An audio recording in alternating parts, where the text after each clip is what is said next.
skin look okay? That's a question. J'ai encore l'air verte, Michael?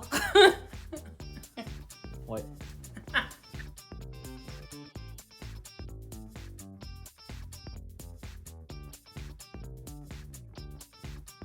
Allô tout le monde, c'est Julianne, j'espère que vous allez bien. Aujourd'hui, on fait un pain au raisin et à la cannelle. Pour la recette, vous allez avoir besoin de farine tout usage, du sel, de la levure instantanée, un mélange de grains. Moi, j'ai choisi d'utiliser un mélange d'avoine instantané qu'on peut acheter au magasin, là, parce que j'avais pas d'autres graines. This message has been brought to you by By Quaker. Donc, j'ai utilisé un mélange à gruau instantané, bleuet canneberge, puis j'ai ajouté un peu de graines de sésame. Ça pourrait être fait avec un autre mélange que vous avez à la maison, il n'y a pas de problème. Puis on va l'utiliser pour garnir notre pain, puis en mettre un petit peu dans notre mélange pour ajouter des fibres. Ici, on a de la cannelle, puis des raisins secs, puis on a de l'eau qui est un peu plus chaude que tiède. On cuisine dessus avec la belle face va. I think so! Avant de commencer la préparation de notre pain au raisin, je voulais juste apporter quelques précisions par rapport aux ustensiles de mesure qu'on utilise en cuisine. Donc, ce genre de tasse-là, c'est vraiment pour les ingrédients secs. Fait que là, on parle de farine, sucre, cassonade. Puis, les plus petites mesures, c'est pour le sel, la poudre à pâte, la levure, etc. Donc, c'est vraiment pour les ingrédients secs. Vous allez avoir une mesure précise à l'aide des tasses à mesurer de ce style-là. Donc, tout ce qui est ingrédients liquides, on va utiliser ce genre de tasse-là. On parle des huiles, l'eau, le lait, la crème. Puis, pour avoir la mesure exacte, on a juste besoin de déposer la tasse à mesurer sur le comptoir, puis se pencher. En étant au niveau, on peut voir vraiment la mesure exacte de notre produit. Je vois souvent des gens qui vont mesurer des choses secs dans ce genre de tasse-là.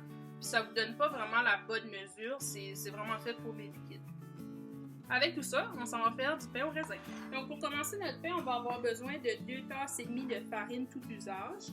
Puis, un autre truc, quand vous mesurez des ingrédients secs comme la farine, c'est d'utiliser une cuillère pour remplir votre tasse à mesurer. Parce que quand vous rentrez votre tasse à mesurer dans votre pot, vous avez tendance à écraser votre produit, comme la farine. Puis là, vous n'avez pas nécessairement la mesure exacte. Normalement, quand on fait des pâtisseries ou même la boulangerie, on veut quelque chose qui est quand même aérien. Donc, on va utiliser une cuillère pour remplir notre tasse à mesurer.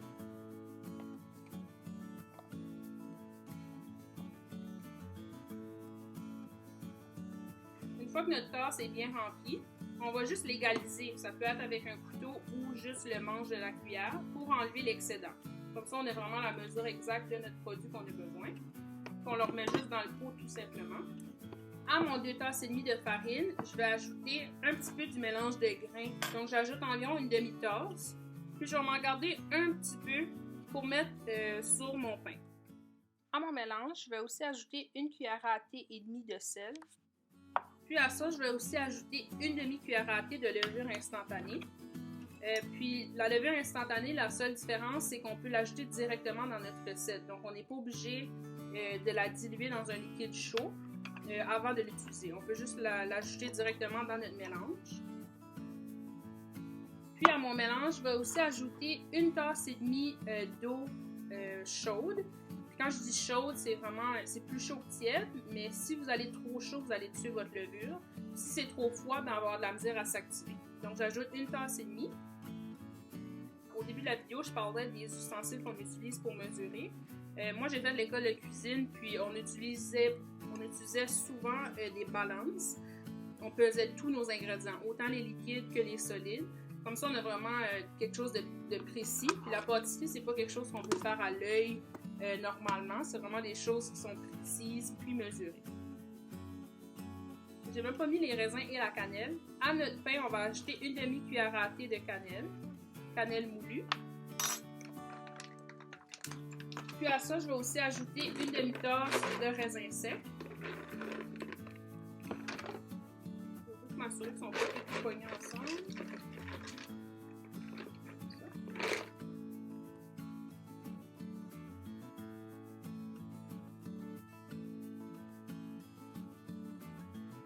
Donc, je vais juste recouvrir ma pâte avec un linge humide Moi, j'aime ça mouiller mon linge avec de l'eau très chaude. Comme ça, en plus d'ajouter de l'humidité à la pâte, j'ajoute un peu de chaleur. Puis ça va aider à la pousser. On va laisser sur le comptoir pendant au moins 5 heures. Si votre maison est un petit peu plus frette, peut-être ça va prendre un peu plus de temps. Mais moi, aujourd'hui, j'ai choisi de faire lever ma pâte toute la nuit. Donc, je vais juste la laisser sur le comptoir tranquille toute la nuit, toute la soirée puis toute la nuit. Puis, je vais cuire mon pain le lendemain. À demain!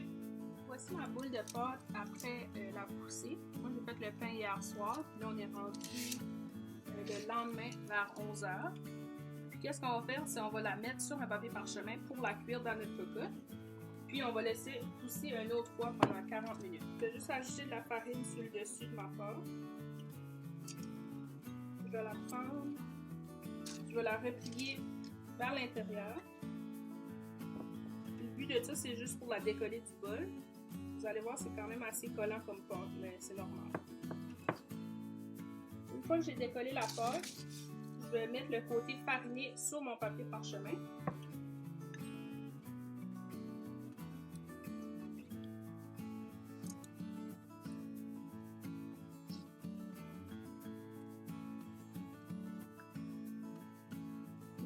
Puis sur le côté collant, je vais ajouter le mélange de grains que j'ai gardé hier.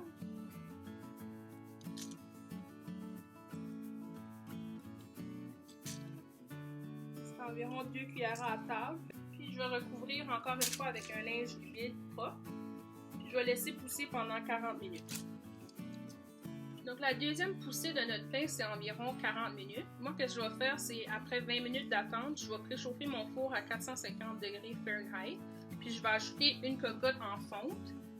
Puis ça, c'est le même principe que les creusets, là, avec le couvercle. Puis je vais déposer la cocotte avec le couvercle dans le four. Puis on veut préchauffer la cocotte pour s'assurer que quand on met le pain, c'est très chaud. Donc on ne perd pas de temps puis on ne perd pas de chaleur. Après 40 minutes, donc on a fait notre deuxième poussée. On a préchauffé notre four à 450 degrés Fahrenheit. Puis notre cocotte est dans le four en train de chauffer aussi. On va sortir la cocotte. Puis on fait ça assez rapidement, là. Fait qu'on sort la cocotte, on enlève le couvercle, on met notre pâte de pain avec le parchemin dans la cocotte, on remet le couvercle et on l'envoie au four. Donc on essaie de ne pas perdre de chaleur en faisant ça rapidement. Puis on va cuire notre pain à 450 degrés Fahrenheit pendant 30 minutes. Puis après 30 minutes, on enlève le couvercle pour poursuivre la cuisson pour une dizaine de minutes. On veut juste une belle croûte dorée sur le dessus du pain. Puis je vais vous montrer le résultat final une fois que c'est tout fini.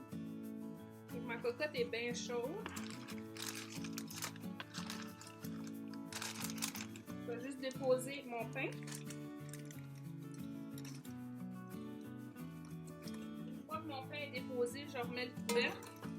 Puis j'envoie au four pour 30 minutes.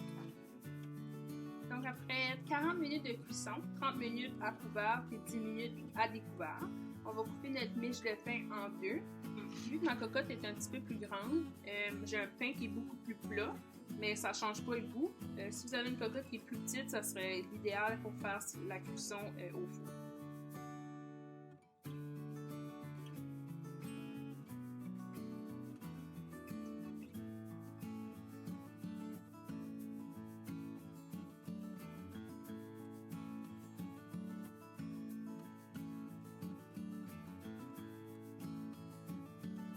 Un bon pain maison, facile à faire, sans pétrissage.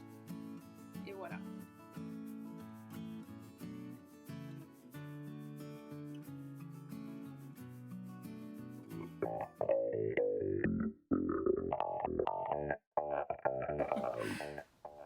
Est-ce que j'ai encore l'air vert? Do I still look green? Does this angle make me look green?